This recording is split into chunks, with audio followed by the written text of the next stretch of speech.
বৃহস্পতিবার এবছরের উচ্চ মাধ্যমিকের ফল প্রকাশ হবে। প্রায় 6,25,000 পরীক্ষার্থী এবার পরীক্ষা দিয়েছেন। এবছরই প্রথম সেমিস্টারের ভিত্তিতে ফল প্রকাশিত হবে। ইতিমধ্যে প্রথম সেমিস্টারের পরীক্ষা হয়ে গিয়েছে, যা ছিল মাল্টিপল চয়েস পদ্ধতিতে। সেকেন্ড সেমিস্টারের পরীক্ষার ডিটেলস প্রশ্নের উত্তর লিখতে হয় পরীক্ষার্থীদের। এই দুই পরীক্ষার প্রাপ্ত নম্বরের ভিত্তিতে বৃহস্পতিবার চূড়ান্ত ফল প্রকাশ করবে উচ্চ মাধ্যমিক শিক্ষা সংসদ। কথা বলবো, শ্রেয়সী রয়েছে আমাদের সঙ্গে। শ্রেয়সী, একেবারে দেখো, এবছরের যে পরীক্ষা শিক্ষা যেটা তুমি বলছিলে যে একেবারে বিশেষত্ব হচ্ছে প্রথম পরীক্ষা, যেখানে এক ধাপে পরীক্ষা সেপ্টেম্বর মাসে হয়ে গেছে, আর আরেকটা পরীক্ষা কিন্তু এক্ষেত্রে ফেব্রুয়ারি মাসে শেষ হয়েছে 27 তারিখে।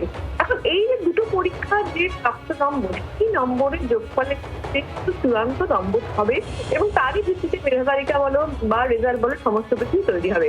এখন এই ফলটাই কিন্তু আগামীকাল সকালবেলা 10:30টার সময় উচ্চ মাধ্যমিক শিক্ষা সংসদ তারা প্রেস কনফারেন্সের মাধ্যমে প্রকাশ করবেন এবং তার পরবর্তীকালে যেটা হবে সেখান থেকে এক্ষেত্রে আমরা জানি যে ওই আগামীকালই সকাল 11টা থেকে স্টুডেন্টরা বিভিন্ন ওয়েবসাইটের মাধ্যমে এসএমএস এর মাধ্যমে ফল জানতে যেরকম পাবে, সেরকমই আগামীকাল কিন্তু সমস্ত ক্যাম্প থেকে মার্কশিট বিতরণ হবে।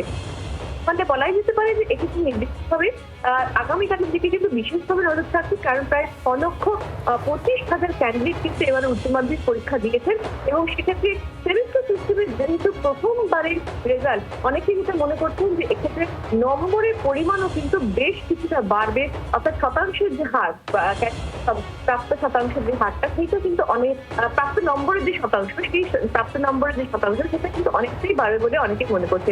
তবে চূড়ান্ত করে দেখা যাবে আগামীকাল ফল প্রকাশের পরে। ধন্যবাদ।